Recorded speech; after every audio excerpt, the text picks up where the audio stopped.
Welcome to the Financial Advisor's Advisor, the podcast offering guidance and advice on all things concerning financial advisors, RIAs, and the practitioners. Brought to you by Elite Consulting Partners, it's the go-to podcast for any financial advisor in the wealth management business. Learn more and subscribe today at eliteconsultingpartners.com/podcast. And now, here's your host, Frank LaRosa. Hey, everybody. Welcome to our podcast conversation, and thanks for spending time with us. This is Frank LaRosa, the CEO of Elite Consulting Partners, and I am, of course, the Financial Advisor's Advisor. I'm also joined here, as usual, and always, my COO, Dale Dempsey. How you doing, Dale? Great. Well, thanks, everybody, for listening again. Hopefully, we've got some... It seems like we've got some listeners, some repeat listeners, so thanks, everybody who's reached out. If you're a first-time listener, you got to smash that like button, subscribe, hit the bell. You'll get notifications. We did a new podcast. We're on a ton of platforms now and growing and thriving and loving the feedback that we're getting from everybody. Yeah, we really appreciate it. It means a lot to us. These podcasts take way more time than I thought they would. And so the feedback that we get on how folks are listening and using the information we're providing, really putting it to work means a ton to us. Hey, don't forget we also launched our YouTube. So we're on YouTube now, which is great. Go to Elite Consulting Partners and you'll find our podcast on there. Eventually we'll start cranking out some videos. Those ought to be fun and informative. So stay tuned for that. But today, I'm really excited about today's podcast. And it's a little bit different, and it's something that is personal to us since we're going through a process right now. And today I want to really talk about core values and why it's important, whether you're a small advisor, large advisor, why it's important for you to define your core values, especially if you're looking to grow your business, grow your client base, and quite frankly, grow personally and professionally just in general. Core values are really what support the vision and the shape and culture of your practice and your business. And it's really a reflection of who you are as an individual, professional, and your business. So we wanted to talk about this today because as a firm, we're going through this. And I thought, what a great idea to bring everybody else into the conversation. And since we've been doing this for the last couple of weeks now, it's been awesome. I think it's great professionally, but actually personally, if you don't do it, it's sort of like you can't live it.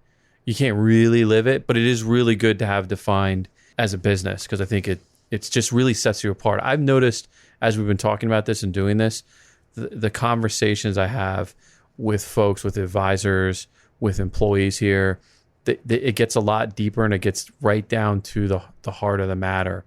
And it's just a topic that resonates. Yeah, well, I think it's also, for a financial advisor, it's really important to have a defined set of core values and communicate those core values with your clients and potential clients, really, because it really lets them know who you are as a business owner. Maybe you should talk a little bit about, because I had a question. I thought it was a good question before, but talk about where we first heard about something like that. I've heard about doing stuff like this, but not really in this context. Well, look, I think that for us and for me, having been in the business, the financial services business for, I'll call it close to 25 years, these things are talked about. This is not a new strategy, right? It's an old strategy, but sometimes you get so wrapped up in doing business, you forget about working on the business to improve it for the long term. And I've been fortunate enough and privileged to be invited into the Arate Syndicate, which is a group of entrepreneurs, successful entrepreneurs around the country, a very small group of folks that really are doing things the right way, both personally and professionally, and trying to pay things forward. And sort of part of being part of this group is learning from others and also teaching others. because we don't, as a business owner, you don't know what you don't know. And so if you're in a community of folks that really can help you learn some more things, and then you can take your experience and pay it back by helping others. And so we really this came up earlier this year when we went to an event, and really just was like, oh my gosh, Dale, how do we not have these things written down? Because there are certain things that we do ordinarily, but we never really sort of officially talked about them, operated with a hard and fast sense of our core values. Yeah, we never really defined anything, actually. But quickly, actually, right after we heard about it, it was one of the first things we went back to and identified maybe 4 points that this comes in contact with. So first of all, our clients, our advisor clients, and the firm clients that we work with, the employees, I see so much coming from this, whether you talk about historically, kind of what we found working through all different types of employees that have been here. I think generally the ones who have lasted, whether it's spoken or not, have fit into the core values that we just recently defined. I wouldn't say we've recently defined them. We've operated with a sense of similar values, but we've never gone through an exercise like this and written them down, talked specifically about them as it relates to long-term growth. But to your point, what we have noticed is the folks that we've hired, made an accommodation for, like, well, they're not quite, they don't fit everything we're looking for.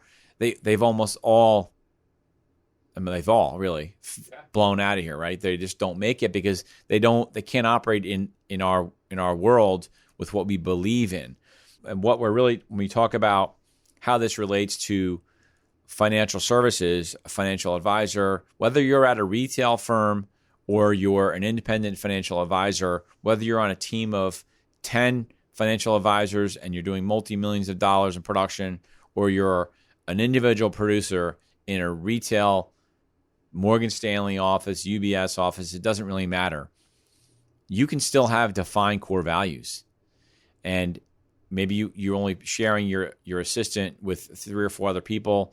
You can still articulate your core values to your assistant or partial assistant, whatever your situation is, your staff, to people around you, and more importantly, your clients. So when you're talking about going after a client that has a nice account at Merrill Lynch, and you want to ask that client, well, can you tell me what your current financial advisor's core values are? Because these are my core values. And you'll start getting that client thinking about, wow, that makes a lot of sense, because your core values are the same things that your client believes in. And those can be any number of different things. And it's really important. And it's similar to, again, employees. So if you're an independent office and you have 3 or 4 employees, same deal. You want to hire based on your core values, and candidly, you're going to want to fire off those core values. But you have to be representing those core values yourself every single day and live it, and you have to talk about it, breathe it, has to seep into everything that you are, so you can hold everybody accountable. It's almost like having discretion on an account. You have to scale the right way. You can't scale your business the right way if you don't have core values. It'll infinitely make things more efficient. That's a little bit of a stretch, but I think what you're saying is the advisors that we've seen, so we're going to go off on a tangent here a little bit, but the advisors that we've seen that have specific models that they run. We run 4 models. This is how we run them. Yes. We don't deviate from that. Every client gets a certain percentage of these 4, 5, 6 models. We don't deviate from that. And if a client wants some esoteric investment that isn't what we do / fit into our core values, then they're not for us. And that's more what I was trying to say. Right. That is like a core. So, and we have clients that we work with that are very much like that. And so they might not realize that's one of their core values, but it is. They've chosen that and they run their business accordingly. That's really a great point. If you're doing it the right way, And although we're talking about the business side of it, there is a personal side that comes into play if you're doing it the right way and if you're being honest with yourself. Because those core values professionally should match similarly to what you believe personally, right? Because you can't be two different people inside the office and outside the office. That's how I operate. Right. What we've seen in the 20 years of being in this business is an advisor's practice and an advisor's clients tend to mimic that advisor. So you should be using your core values to decide what types of clients you want to bring in. Because if you have a particular faith or belief in something and you bring on a client just because they have a lot of money, but they don't believe in those core values, it's going to be a disaster for you and for your staff, really more importantly, because you're not going to want to talk to that person. And then every time they call in, your assistant's going to have to deal with that person and they're going to be yelling or whatever.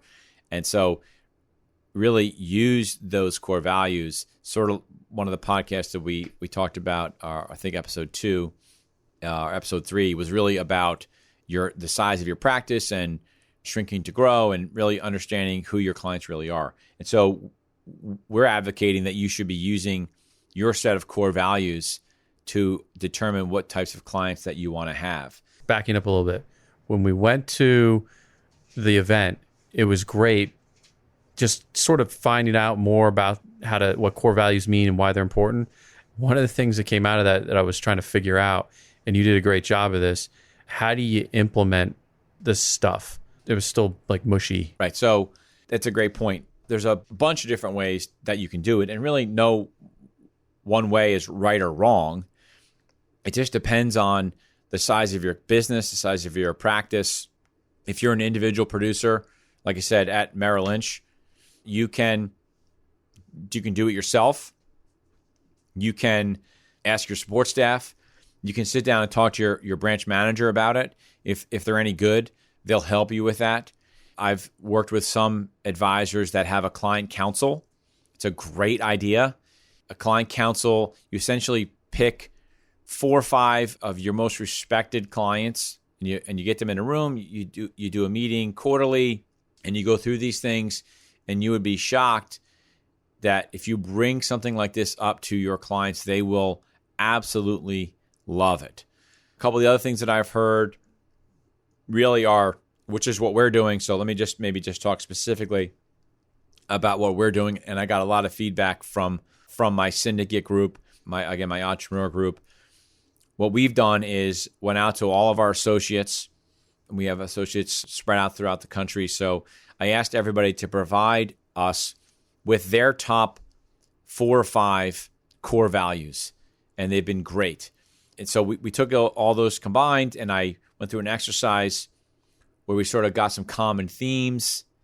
And from those common themes, we're going to, as a management team, really talk about the vision of the business, where we want our company to go, and how do we want our company to operate, and what do we want it to represent, and what core values are going to best represent what we're trying to get accomplished.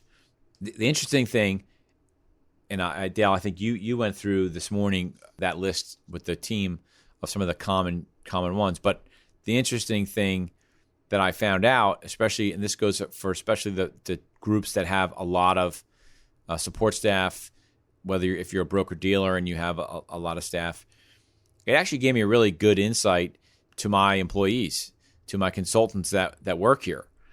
Because I never really sit down with them and ask them in an interview what are their core values, right? So it was a great exercise for me personally as the CEO and the owner of the business to really take a few minutes and get inside everybody's heads to understand what's important to them. And so it's going to help me become a better person at who I am and for the team. I wasn't. Were you surprised at the responses? Because I thought they'd all be the same. And generally they were, right? They were similar. There were some differences with some people. Some I wasn't really surprised with. And if I look at what they wrote versus how they act, right, and how they operate, a lot of it matched. There was really no like, oh, this this person said this, and that's not really true because they do the opposite of that. It was really true to who they are. But look, just a couple of them. Here, I'll go with mine because they're right off the top of my head. So I think I did have a positive mental attitude. And for me personally, and I think it goes for a lot of folks out there, yeah, you try to do that. But the second I write it down and I try to measure it and live to it, it does change things. Since I've been doing it over the last couple of weeks here, I'm really thinking about that as I start and end my day and throughout the day. Just keeping things positive, finding the positivity and stuff. And then self-improvement. So I love learning new things. I love being educated, and I want to transcend opinions and thoughts and facts and knowledge to everyone and give feedback on that. But I just want to improve myself, not just mentally, but physically too. So that's sort of split up categories there as well. Right. Those were the three that were on the top of my head. I know I had a few others. So let me just rattle off. So I'll just rattle off a couple. You can do a Google search. You can look up different companies, Starbucks and all different firms out there that have their own sort of core values listed. But some of them were, go the extra mile. Like Dale said, professional improvement, both personally and professional improvement, health and fitness, mental attitude. Learning and knowledge was a big one. Humility and respect, that was one that everyone talked about. Really putting clients first, and perseverance and teamwork and support. Be disciplined, work fiercely, have patience. That's probably on the top of my core values that I need to work on. But really, under promise and over deliver was one of them, and commitment to our clients and the cause. And this is the point of this is these are common themes that you'd think, oh, well, those are obvious, right? And they might be obvious, but sometimes when you're really busy in the heat of the day and you're just swamped with work, you can tend to forget about these things. And really what I'm trying to get everybody to understand is that you need to slow down and sit down with your team, the people that are important to you, and go through what's really important in your core values. Because I believe that if you have them written down, it's really going to help the business grow. We're going to take that list. There's probably, 25, 30 combinations of different common themes on there. Personally, we're going to narrow that down to 10. I think 10 is just enough. You don't want really any more than 10. Maybe I've seen some where it's only one word, which is interesting. But between 5 and 10. So we're going to take ours, we're going to narrow it down, and we're going to talk about it as a team. And again, because I want everyone to really get involved and live it. So you should be doing the same thing. Sit with your team, sit with your spouses or significant others to talk about, from an outsider's point of view, how do they view your business? And I would say that, again, there's no right or wrong answer to this thing, and everybody should be heard. The reason why I found that asking people for their ideas is because from the research that I've looked into and my short experience on this so far is if your employees and the people that you're talking to feel, including clients, feel like they had some input into what those core values are, you're going to get a lot more buy-in. And again, with more buy-in, they're going to be talking about it. You can hold each other accountable for those things. So if someone's doing something that doesn't match, it's going to be very easy to say, hey, John, one of our core values is patience. And right now you're really not displaying that. Or maybe it's accountability. And someone's sort of, they're not the cleanliest person around and they're leaving their desk a mess. And it's a little embarrassing when one of your clients walks in and they have to walk past somebody else's area or your assistant's area, and it's really a mess. Hold them accountable to that. So I think that there isn't a right or wrong answer, but I think the right thing to do is to be honest with yourself, to be honest with your team, and really communicate it, live it, talk about it all the time. And if you're lucky, it will spill over into your personal life, and it will even help you become a better person personally, as a husband, as a wife, as a father, as a friend, which is really, that's when you know it's really working, when you're thinking about it all the time and you're living your life according to those core values. So sorry for getting a little bit long. This is, I think, really, really important. And I think if all of us institute these things, you're going to affect the people around you in a very positive way. I hope you can go back to your office and think about these things, talk to your team, and really, I hope it helps you. I know it's helping us, and so I know for a fact it'll help you all. So with that said, thanks very much. We appreciate you tuning in. Don't forget to hit the subscribe button. Exactly. Don't forget to hit the button. Yeah. Again, iTunes, Apple Podcasts, Google Podcasts, Spotify, wherever it is that you're listening to your podcast. We're on YouTube now. Go to our website at eliteconsultingpartners.com. Are we on Instagram now? I'm starting to lose track. We are on Instagram. And you can go to our Instagram page, theadvisorsadvisor.podcast. So at theadvisorsadvisor.podcast. We appreciate that. Go on there. We are working hard to communicate all this stuff out to everybody. Again, send us emails. We've gotten some great emails with some questions. And we look forward to our next conversation. Thanks a lot. Have a fantastic week. You've been listening to the Financial Advisors Advisor Podcast, brought to you by Elite Consulting Partners, the leading experts in advisor transitions, succession planning, and broker-dealer and RIA M&A consulting. If you're looking for strategic advice or solutions on any of those topics within the financial services industry, or you just want to subscribe to the podcast, head on over to eliteconsultingpartners.com.